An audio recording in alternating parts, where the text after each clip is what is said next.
जय श्री कृष्णा। सभी का स्वागत है हमारे आज के इस नए सेशन में। और आज फिर से एक बार हम चाणक्य नीति से, स्पेशली चाणक्य नीति फॉर टीनेजर्स, ये हमारा टॉपिक है और आज हम कुछ नई बातें सीखेंगे। तो लेट मी सी, आज हम कौन से अध्याय से कुछ पॉइंट्स लेके आए हैं। तो फिर से एक बार अध्याय 3 में ही आगे बढ़ने वाले हैं। और आज के पॉइंट है, कल तो हमने देखा व्यवहार कुशल बने, है ना। कल हमने बोला व्यवहार कुशल बने। अब आगे देखते हैं। आज चाणक्य हमें 3-4 बातें बताने वाले हैं और वह 3-4 बातें हैं, दुष्टों से सावध रहे, है ना, दुष्टों से सावधान रहे। अब ये क्या होता है दुष्टों से सावधान? अरे ये तो कल हमने इसकी चर्चा की ना। सांप बेहतर पर दुष्ट नहीं, है ना, दुष्ट बार बार काटता है। ओके, तो थोड़ा सा आगे बढ़ते हैं। और यहाँ पे हाहा एक श्लोक सुनाना चाहूंगा मैं, अध्याय 3 का। प्रलय भिन्न मर्यादा भवन्ति किल्ल सागरा, प्रलय भिन्न मर्यादा भवन्ति किल्ल सागरा, सागरा भेदमिच्छन्ति प्रलय अपि न सावध। यहाँ पे चाणक्य कहता है कि सज्जनों का सम्मान करे और यहाँ सज्जन की व्याख्या बताई गई। चाणक्य बताते हैं और यहाँ पे आप सज्जन बन सकते हो, दोनों तरीके से हम इसको समझेंगे। चाणक्य बताते हैं कि सागर जाना जाता है अपने संयम के लिए, सागर जाना जाता है अपने संयम के लिए। इतनी सारी नदियां सागर में आती रहती है, मिलती रहती है, पर सागर कभी अपने किनारे की मर्यादा नहीं छोड़ता, है ना। सागर अपने कभी भी अपने किनारे की मर्यादा नहीं छोड़ता और सागर से मर्यादा सीखनी चाहिए, ऐसा चाणक्य जी हमें सजेस्ट करते हैं। अब यहाँ पे इंपॉर्टेंट बात क्या है दोस्तों, यहाँ एक बात बताई गई है, प्रलय भिन्न मर्यादा। मतलब क्या? जब प्रलय प्रलय आता है तो सागर भी अपनी मर्यादा भिन्न यानी अलग कर देता है ना, अपनी सीमाओं को त्याग के धरती पे, जिसे कहते हैं ना, आतंक मचा देता है ना। तो कभी कभी आपने देखा होगा सुनामी आती है या और ऐसा कुछ होता है, उस वक्त सागर भी अपनी मर्यादा छोड़ देते हैं। पर यहाँ बताया गया है कि सज्जन व्यक्ति जो होता है वह अपनी मर्यादाओं को कभी नहीं लांघता। ध्यान से सुनना दोस्तों, मर्यादाओं को जो नहीं लांघता उसे सज्जन कहा गया है। अब मर्यादा क्या होती है पता है? कल गुरु पूर्णिमा थी, आपने सबको नमस्कार किया, नमन किया, है ना। मैंने तो कहा माता पहली गुरु, पिता पहले दूसरे और उसके बाद सारी दुनिया आ गई, हाँ या ना। मर्यादा। अब टीनेजर के लिए मर्यादा की व्याख्या क्या होगी पता है? अच्छे मूड में तो कोई भी अच्छा रह लेता है दोस्तों। जब आपका मूड खराब हो, जब आपको गुस्सा आए, तब आप माता को चिल्ला के बात ना करो, उल्टी बात ना करो, घूर के ना देखो किसी मूवी के विलेन की तरह, तब कहेंगे आप मर्यादा में हो, हाँ या ना। जय श्री कृष्णा। थोड़ा सा स्माइल्स आ रहे हैं स्क्रीन पे, है ना, जरूरी है, हाँ या ना। तो मैं आपको बताता हूँ, सज्जन बनना आसान है दोस्तों। अपने माता पिता को सम्मान दे, अपने गुरुजनों को सम्मान दे, अपनी मर्यादा में रहे, चाहे प्रलय आ जाए, है ना। एक बहुत अच्छा डेमो लिया था हमने 5M क्लब में, जब तन्वी मैडम आई थी और उन्होंने बिना गुस्से किए बात करने का आर्ट सिखाया था। तो उसकी लिंक मैं ग्रुप में शेयर कर दूंगा, आप प्लीज उसे देखना। ओके, मैं टाइमिंग भी सजेस्ट करूंगा कब से कहाँ तक देखना है आपने। तो मर्यादा में रहना सज्जनों का लक्षण है ना। कितने भी टेम्पटेशन आए, अपने अपनी ड्यूटी से दूर न हटना, मतलब अपनी मर्यादा का, अपने कर्तव्य का पालन करना सज्जन का लक्षण है। तो चाणक्य कहते हैं जो मर्यादा का सदा सर्वदा पालन करता है वही सज्जन है। ऐसे सज्जनों का आदर करना चाहिए और एक टीनेजर को चाहिए कि ऐसा सज्जन बनने का प्रयास करे। अब इसके लिए जरूरी है हमारी मर्यादाओं का हमें ज्ञान होना चाहिए। What's the word? ज्ञान होना चाहिए। चलो आगे बढ़ते हैं। ऐसे ही छोटे छोटे चुटकुले सुनाते हैं हम आपको चाणक्य नीति से। ये बहुत बढ़िया बात है, इसको मैंने बहुत भुगता है दोस्तों। चाणक्य कहते हैं मूर्खों का त्याग करे, मूर्खों का त्याग करे। अब ये क्या है? चाणक्य बताते हैं कई बार क्या होता है, कई सारे लोग अपनी अच्छाई के कारण, ध्यान से सुनना, अपनी अच्छाई के कारण या लोगों का भला करने की प्रवृत्ति के कारण, ध्यान से सुनना, अपनी अच्छाई के कारण या लोगों का भला करने के कारण मूर्खों को साथ में रखते हैं। अब ध्यान से सुनिए, मैं नेशनल ज्योग्राफी पे ना एक वीडियो देख रहा था। एक जिसे कहते हैं ना, क्या कहते हैं, लॉयनेस। लॉयनेस को क्या कहेंगे, शेरनी कहेंगे या जो भी है ना। तो लॉयनेस जो होती है वो शिकार को जाती है ना, तो वो ऑलमोस्ट आधा पौना घंटा ऐसे शांति से धीरे, ऐसे एक एक कदम, लॉयन कैसे जाता है शिकार को, धीरे से ऐसे ऐसे ऐसे ऐसे चलती रहती है और धीरे धीरे वो आगे बढ़ रही है। वो शिकार जो जिसे कहते हैं ना, वाइल्ड बिस्ट नाम की एक जंगली गाय है, सवाना में पाई जाती है, तो उसकी तरफ जा रहे धीरे धीरे धीरे। अब डिस्टेंस कुछ 30 मीटर का ही बचा है, अब वो राइट अपॉर्चुनिटी का इंतजार कर रही है। और उसके बाजू में एक मूर्ख मूर्ख बच्चा खेल रहा था, उसने अचानक क्या कर दिया, और सब वाइल्ड बिस्ट भाग गए। अब इसके पौने घंटे की मेहनत एंड मजा आ रहा था। कैमरा में उसने भी बहुत अच्छे एक्सप्रेशन दिए, डिसअपॉइंटमेंट के, कि शिकार चली गई। तो कई बार ऐसा होता है दोस्तों, जब हम मूर्खों की संगत में होते हैं, अपॉर्चुनिटीज गंवा देते हैं, या फिर अपने काम की मेहनत बढ़ जाती है, टाइम वेस्टेज होता है, फंड वेस्टेज होता है, यानी पैसा या एफर्ट वेस्टेज होता है। तो अगर आपको पता है आपके साथ कोई मूर्ख है, तो उनसे बचे, उनसे दूर रहे, है ना।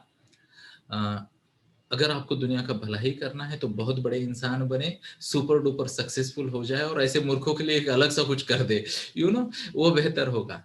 बट जब आप खुद अपने करियर का निर्माण कर रहे हो, अपने आयुष्य का निर्माण कर रहे हो, तो आपको ज्यादा फोकस खुद पे देना पड़ेगा। इफ नीड भी, जरूरत हो तो थोड़ा सा सेल्फिश होना पड़ेगा, हाँ या ना। यस। तो ये बहुत जरूरी बात है दोस्तों। और आगे बढ़ते हैं, और चाणक्य हमें क्या बता रहे हैं, जरा समझने का प्रयास करते हैं। तो अगला वाला पॉइंट चाणक्य जी बताते हैं, वह पॉइंट ये है, विद्या का, विद्या विद्या यानी एजुकेशन, एजुकेशन का महत्व जाने, एजुकेशन का महत्व जाने। अब एजुकेशन का महत्व क्या है पता है? तो यहाँ चाणक्य कहते हैं कि जरूरी नहीं कि अगर आपका बैकग्राउंड बहुत ही नॉलेजेबल और बहुत अच्छा है तो आप ग्रेट बनोगे, जरूरी नहीं है। और ना ही ये जरूरी है कि अगर आप किसी एवरेज बैकग्राउंड से आते हो तो आप एवरेज रहोगे, जरूरी नहीं है। पर ये दोनों केस में जो प्रगति होगी, इंसान की जो प्रगति होगी, इंसान की जो डेवलपमेंट होगी, किसी भी व्यक्ति की डेवलपमेंट होगी, वह इस बात पे निर्भर करती है कि वह विद्या की प्राप्ति कैसे करता है, किस तरीके से वो नॉलेज एक्वायर करता है ना। तो यहाँ पे चाणक्य ने कहा है कि विद्याहीन व्यक्ति को तो हम मूर्ख कह देंगे, है ना। विद्याहीन व्यक्ति को मूर्ख कह देंगे, और विद्या जो होती है वो किसी सुगंधी की तरह होती है ना। अगर आपके पास है तो वो ज्ञान छुपता नहीं है, और उससे आपको कीर्ति की प्राप्ति होती है, कीर्ति की प्राप्ति होती है। तो विद्या प्राप्त करने पे ज्यादा फोकस करें। ध्यान से सुनिए दोस्तों। अब यहाँ पे मैं 2-3 मिनट बात करना चाहूंगा, दिल से बात करना चाहूंगा, अच्छी लगे तो दाद देना। यस। आजकल मैं देख रहा हूँ नई पीढ़ी के लड़के, स्पेशली आपके जैसे, अब मैं आपकी बात नहीं कर रहा, आप तो गुणी बच्चे हो, अच्छी चीज़ों में इन्वेस्ट कर रहे हो टाइम को, पर आपकी जनरेशन के बहुत सारे बच्चे इंस्टेंट प्लेजर के पीछे लग रहे हैं। What's the word, instant pleasure के पीछे, इंस्टेंट फेमस होना, इधर फोटो डाल दिया, उधर फोटो डाल दिया, है ना, ये काम किया, वो काम किया, जल्दी सक्सेस होने के पीछे लगे, क्या आपने कभी ऐसा देखा है, एक मैंगो का पेड़ लगाया मान लो आपने, है ना, और थोड़ा सा घूम फिर के आ गए, और 7 दिन बाद देखा उसको ऐसे आम आ गए हैं, कभी देखे मैंगो के पेड़ को 7 दिन में मैंगो आए? नहीं, सच में नहीं। ओके चलो, क्या किसी ने देखे चलो 15 दिन में? नहीं। चलो चलो कोई बात नहीं, 6 महीने में, है ना। दोस्तों 3 से 4 साल लग जाते हैं मैंगो के पेड़ को मैंगो आने में, है ना। तो हर चीज का अपना सही समय होता है, व्हाट्स वर्ड, हर चीज का अपना सही समय होता है। और चाणक्य कहते हैं पेशेंस रखे, पेशेंस रखे, खुद की पात्रता बढ़ाए। आगे वाला पॉइंट चाणक्य क्या कहते हैं पता है? ये तीसरे अध्याय के 90वें श्लोक में चाणक्य कहता है, कोकिलाना स्वरो रूप, ध्यान से सुनना, कोकिलाना स्वरो रूपः नारी रूप पतिव्रतम विद्या रूप कुरूपानाम क्षमा रूप तपस्वी नाम। तो यहाँ पे चाणक्य कहते हैं रूप से, या ना, बाहरी अपीयरेंस से आप कितने सुंदर दिखते हो, इससे ज्यादा महत्वपूर्ण है कि आपकी कीर्ति कैसे फैल रही है ना। और यहाँ बहुत अच्छा एग्जाम्पल दिया है, यहाँ ध्यान से सुनते हैं इसको, कोकिला नाम स्वरो रूप, है ना। अगर कोकिला की बात की जाए तो यानी कंपटीशन है उसकी तो कौवे के साथ ना, कलर में, है या ना।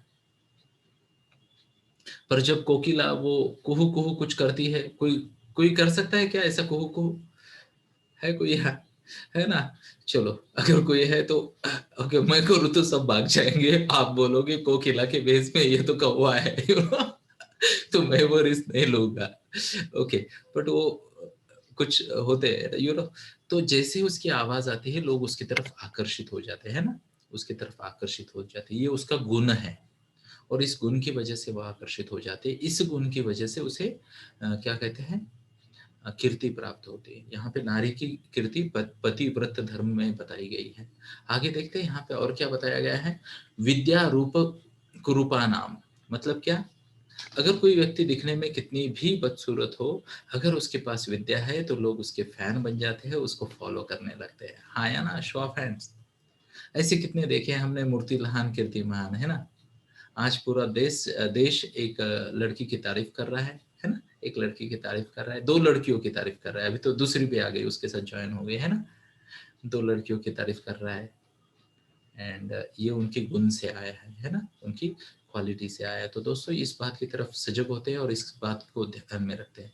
इवन क्षमा रूप तपस्वी नाम, क्षमा रूप तपस्वी नाम। तो यहाँ क्या बताया गया है कि तपस्वी अगर कोई है तो वह उसकी सबसे बड़ी क्वालिटी क्या होती है, उसका सबसे बड़ा गहना क्या होता है? क्षमा करना। What's the word? क्षमा करना। और क्षमा ये बहुत बड़ा गुणधर्म है।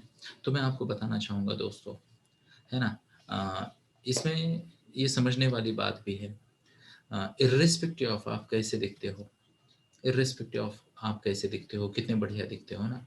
हमने देखे है दोस्तों, एटलीस्ट मेरी बात, अभी मैं आपको गाने सुना रहा था ना, काका जी के गाने सुना रहा था, काका जी मतलब कौन? राजेश खन्ना, है ना? तो एक ज़माने में ऐसा कहा जाता था, ध्यान से सुन लेना, एक ज़माने में ऐसा कहा जाता था कि राजेश खन्ना जो है ना, भारत के साथ-साथ दूसरे करीब-करीब 30 से 32 कंट्रीज़ के युवाओं के दिल की धड़कन को कंट्रोल करते, just think of it. Okay, अब ये बात मेरे जन्म से पहले की है, मेरे जन्म से पहले की बात है, तो वक्त की बात है, और वक्त आगे बढ़ा तो कोई और आ गया, अमिताभ जी आ गए, आपने अमिताभ जी के बारे में सुना होगा, है ना? अमिताभ जी आगे बढ़ गए तो और कौन आ गया? फिर गोविंदा आ गया, चॉकलेट हीरो। कौन आ गया? गोविंदा। बस हंसता रहता था, बढ़िया तरीके से एक्सप्रेशन देता था। उसके बाद अक्षय कुमार आ गए, है या ना? तो ये आते जाते रहते। इवन हीरोइंस की बात करें तो एक जमाना था जब मधुबाला की बात चलती थी, मधुबाला, है ना? अब आप में से कुछ लोगों को तो पता भी नहीं होगा मधुबाला क्या है, पर मधुबाला की बात चलती थी। फिर उसके बाद कौन आई? तो आशा पारेख जी आई। ओके, उसके बाद मान लो हेमा मालिनी आई, फिर श्री आई, श्रीदेवी, फिर Madhuri Dixit, and so many of them, है ना? ये आए और चले गए। ध्यान से सुन लेना दोस्तों, ये आए और चले गए। अभी भी सब कुछ चल रहा है ना? ये टेम्पररी है। What's the word? ये चीजें टेम्पररी है। बट मैं आपको ना कुछ नाम बताना चाहूंगा दोस्तों, क्या आप ये नामों को जानते हैं? प्लीज नोट करना। Swami Vivekananda, are you able to relate? आ गए, बस आ गए, है ना? इनफैक्ट हमारा जो प्रोग्राम है ignite the genius, teenager mentoring का, उसकी शुरुआत ही युवा दिन पे हुई थी, 12 जनवरी। Same is the birthday of Chhatrapati Shivaji Maharaj की माता जी जो है आऊ साहेब जिजाऊ महाराज, उनका भी बर्थडे 12 जनवरी को है। तो उसी दिन हमने आईटीजी की शुरुआत की थी। Now just think of it. Swami ji को जाके ऑलमोस्ट 125 साल होने लगे हैं, पर आज भी हम उन्हें मानते हैं ना। अब ये किसकी कीर्ति है? ये ज्ञान की कीर्ति है। मैं बार बार एग्जाम्पल देता हूँ, पैशनेटली एग्जाम्पल देता हूँ, एपीजे अब्दुल कलाम जी का, है ना? आपने नोट किया होगा। ये ज्ञान की जिसे कहते हैं ना दोस्तों, इवन महात्मा गांधी का। ओके, अहिंसा, किसने सोचा था इतना बड़ा हथियार होगा अहिंसा का, है ना? आज पॉलिटिक्स में नहीं जाते, पॉलिटिक्स को दूर रखते हैं, केवल एक व्यक्ति के ग्रेटनेस की बात करते हैं, है ना? That is the more important thing. तो दोस्तों राष्ट्रपिता बन गए वो। तो मैं आपको बताना चाहूंगा दोस्तों, केवल लुक्स पे ना चाहिए। बहुत सारे बच्चे टीनेज में बहुत ज्यादा काम करते हैं अपने लुक्स पे। हाँ, साफ सुथरा रहना, बढ़िया रहना जरूरी है या ना? नहीं तो लोग भाग जाएंगे आपको देख के, तो वो जरूरी है। पर इम्पोर्टेंट बात यह है कि अपने गुणों पे काम करें। What's the word? अपने गुणों पे काम करें। अगर आप आपके गुणों पे काम करते हो तो डेफिनेटली आप कीर्तिवन हो जाओगे, कीर्तिवंत। और जो कीर्तिवंत होता है उनको उनके सपने अपने आप पूरे हो जाते हैं, उसका बाय प्रोडक्ट होता है। What's the word? By product होता है, बाकी सफलता उसकी बाय प्रोडक्ट होती है। तो दोस्तों मुझे लगता है अपना समय ऑलमोस्ट हो गया है, we are into 16th minute, तो आज के लिए हम यही रुकते हैं। मुझे उम्मीद है आज भी आपने कुछ अच्छा सीखा होगा चाणक्य की चाणक्य नीति के साथ। एंड मैं ये भी उम्मीद करता हूँ कि सरस्वती माता की मुझ पे कृपा बनी रहे और ये मुद्दों को मैं आपको सही रिलेवेंस में समझा पाऊँ। तो आप सभी को मनःपूर्वक धन्यवाद। एक ही विनती, आते रहिए, सुनते रहिए, सुनाते रहिए और कहते रहिए, जय श्री कृष्ण।